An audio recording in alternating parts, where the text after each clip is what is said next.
کون؟ سیدہ عائشہ رضی اللہ تعالی عنہ۔ اللہ غنی، وہی عائشہ جس کی عزت و عصمت کے لیے جنگ سے ایک جوان اٹھا، کہو سبحان اللہ۔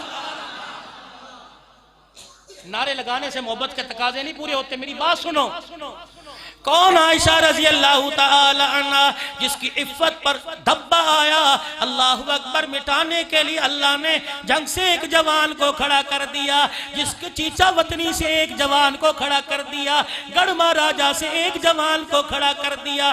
کل میں قصور کے اندر رات 12 بجے میں ایسے کرسی پہ بیٹھا تھا، حاجی شبیر مغل امن کمیٹی کا میرے پاس آ کے بیٹھ گیا۔ کھانا کھانے سے پہلے کہنے لگا مولوی صاحب آؤ تمہیں ایک بات بتا کے جاؤں، آؤ اس ابے کا تمہیں ذکر سناؤ جس کا بیٹا مسرور نواز 20-22 سال کا اسمبلی میں آ کر صحابہ کی عزت کے پرچم لہرا رہا ہے۔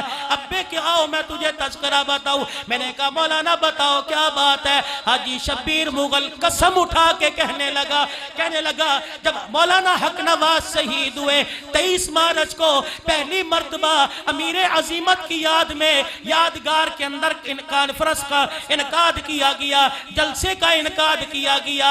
امام کعبہ جو مکے سے آئے ان کی ڈرائیونگ میں کر رہا تھا، 70 سال کی میری عمر ہے، کتنی ڈگریاں اس نے گنا دی۔ کہنے لگا میں ان کی ڈرائیونگ کر رہا تھا، جب میں انہیں ایئرپورٹ سے یادگار کے سٹیج پہ لایا، وہ امام کعبہ نے قرآن کی کوئی آیت پڑھ کے ترجمے نہیں سنائے، حدیث پڑھ کے ترجمے نہیں سنائے، بلکہ اپنی بات بتانے لگے۔ فرمایا مجھے پتا ہے میں یہاں کانفرنس میں کس لیے شامل ہونے کے لیے آیا۔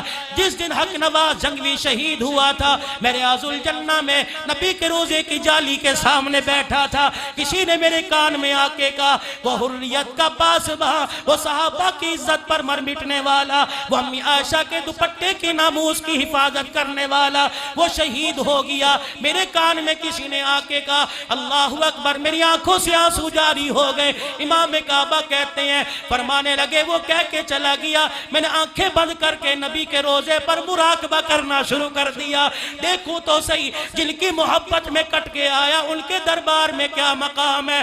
امام کعبہ کہتے ہیں میں نے آنکھیں بند کی، روزہ انور کا اللہ نے میرے سامنے کر دیا، کیا دیکھتا ہوں قبر مبارک کے اندر امام الانبیاء چوکڑی مار کے بیٹھے ہیں، امام الانبیاء کی گود میں حق نواز جنگوی شہید بیٹھا ہے۔ محمد عربی بار بار اپنے ہونٹوں سے حق نواز جنگوی کے ماتھے کا بوسے لے رہے ہیں۔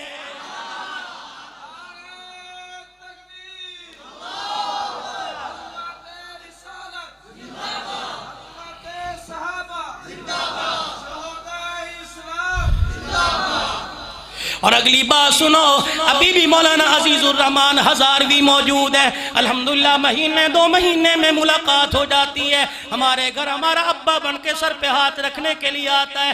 فرمانے لگے ایک چیچا وطنی کا مجاہد جسے اعظم طارق شہید کہتے ہیں، خدا کی قسم میں صحابہ کی بات، میں سپاہ صحابہ کی بات نہیں کر رہا، میں جمعیت کی بات نہیں کر رہا، میں کسی تنظیم کی بات نہیں کر رہا، میں تو محمد کے جانثاروں کی بات کر رہا ہوں، میں تو اسلام کے وفاداروں کی بات کر رہا ہوں۔ مولانا اعظم طارق شہید رحمت اللہ علیہ، اللہ اکبر، رات کا 1 بجا عزیز الرحمان ہزاروی کا فون آ رہا ہے مولانا اعظم طارق کو، اعظم بیٹے اس وقت تو کہاں ہے؟ حضرت میں اپنے گھر کے اندر بیٹھا ہوں کہ میں تقریر کر کے آیا تھا، آ کے میں اپنے بستر پہ لیٹا، میری آنکھیں بند ہوئی، کیا دیکھتا ہوں اسلام آباد کے روڈوں پر اماں عائشہ آ رہی ہے، میری آنکھوں میں آنسو آ گئے۔ عزیز الرحمان ہزاروی فرماتے ہیں میں نے پوچھا اماں جان آپ کا ان روڈوں پہ کیا کام ہے؟ اماں نے اپنا دوپٹہ پھیلا دیا، فرمانے لگی کل وقت آنے والا ہے میرے اعظم کو شہید کیا جائے گا، میں زمین پہ گرنے نہیں دوں گی، اپنی جھولی میں لے لوں گی۔ مولانا عزیز الرحمان ہزاروی نے جب یہ خواب سنایا مولانا اعظم طارق کی آنکھوں میں آنسو آ گئے، فرمانے لگے اماں جان تو مولانا عزیز الرحمان ہزاروی آپ تو آج خواب میں دیکھ رہے ہیں، الحمدللہ 8 دن ہو گئے روزانہ اماں میرے خواب میں آ رہی ہے۔